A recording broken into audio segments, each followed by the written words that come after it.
सब पावर का खेल है, लेकिन क्या सिर्फ x की पावर 2 होने से कोई भी इक्वेशन क्वाड्रेटिक बन जाता है? क्रिकेट की बॉल को बैट से लग के ऊपर जाने से फील्डर के कैच करने तक उसका जो पाथ है वो भी क्वाड्रेटिक इक्वेशन है।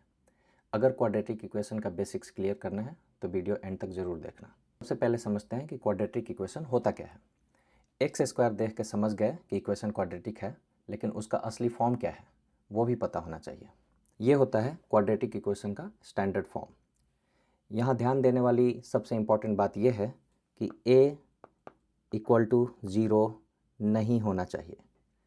अगर a ज़ीरो हो गया तो इक्वेशन फिर क्वाड्रेटिक नहीं रह जाएगा, वो एक लीनियर इक्वेशन बन जाएगा। उदाहरण के लिए 2x square plus 5x plus 3 equal to zero. यहाँ a equal to 2, b equal to 5 और c इक्वल टू 3 है। तो अगर इसमें हम x की वैल्यू ज़ीरो कर देंगे तो ये वाला जो टर्म है वो ज़ीरो बन जाएगा। फिर इक्वेशन क्या बच जाएगी? 5x plus 3 equal to zero. तो ये एक क्वाड्रेटिक इक्वेशन बिल्कुल भी नहीं है। क्वाड्रेटिक का मतलब ही होता है कि degree equal to 2, degree equal to 2।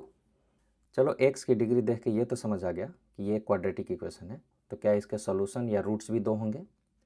अब हम जानेंगे कि रूट्स होते क्या हैं। रूट्स का सीधा सीधा मतलब होता है कि x की वो वैल्यू जो इक्वेशन को सेटिस्फाई कर दे।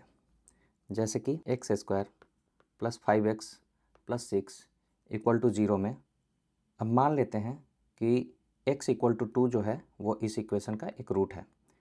तो इसका मतलब ये हुआ कि अगर हम उस वैल्यू को इस इक्वेशन में सब्स्टिट्यूट करेंगे तो वो इस इक्वेशन को सेटिस्फाई कर देगा। तो चलो देखते हैं, जो कि 0 के बराबर हो जाता है। तो हम कह सकते हैं कि x इक्वल टू 2 जो है वो इसका एक रूट है। वैसे ही सिमिलरली तुम देखोगे कि x इक्वल टू 3 भी है, 3 जो है वो भी एक इसका रूट है। तो इस इक्वेशन का 2 रूट्स हो गए, x इक्वल टू 2 और 3। अब अगर क्वाड्रेटिक इक्वेशन के 2 रूट्स हैं तो क्या वो सिर्फ रियल नंबर्स ही होंगे, जैसे कि 1, 3, 5, 9 इत्यादि इत्यादि।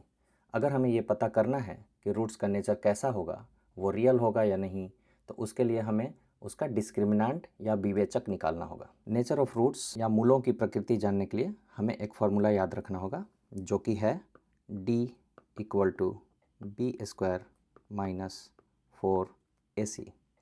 इसी को डिस्क्रिमिनेंट या विवेचक कहते हैं। अगर d की वैल्यू ग्रेटर देन 0 होगी तो उसके 2 रियल एंड डिस्टिंक्ट रूट्स होंगे। अगर d की वैल्यू 0 के बराबर होती है तो 2 इक्वल रूट्स होंगे। अगर d की वैल्यू लेस देन 0 होगी तो उसका कोई भी रियल या वास्तविक रूट नहीं होगा। तो सिर्फ d देख के ही आप बता सकते हो कि कितने रूट्स होंगे और वो वास्तविक होंगे या रियल होंगे या नहीं होंगे, बिना सॉल्व किए। अब समझते हैं कि ये जो क्वाड्रेटिक इक्वेशन है जिसको अभी हमने समझा, उसका वास्तविक जीवन में क्या उपयोग है। तो दोस्तों, आप क्रिकेट तो ज़रूर ही देखते होंगे या कभी आपने देखा होगा या खेला होगा। तो उसमें आपने बहुत बार बॉल को हवा में जाते हुए देखा होगा, बैट्समैन के बैट से लग के, और फील्डर को कैच करते हुए देखा होगा। तो वो बॉल जो है वो हवा में किस प्रकार का पाथ जो है वो फॉलो करती है।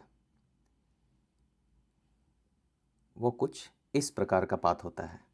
इस पाथ को पैराबोला पाथ भी कहते हैं।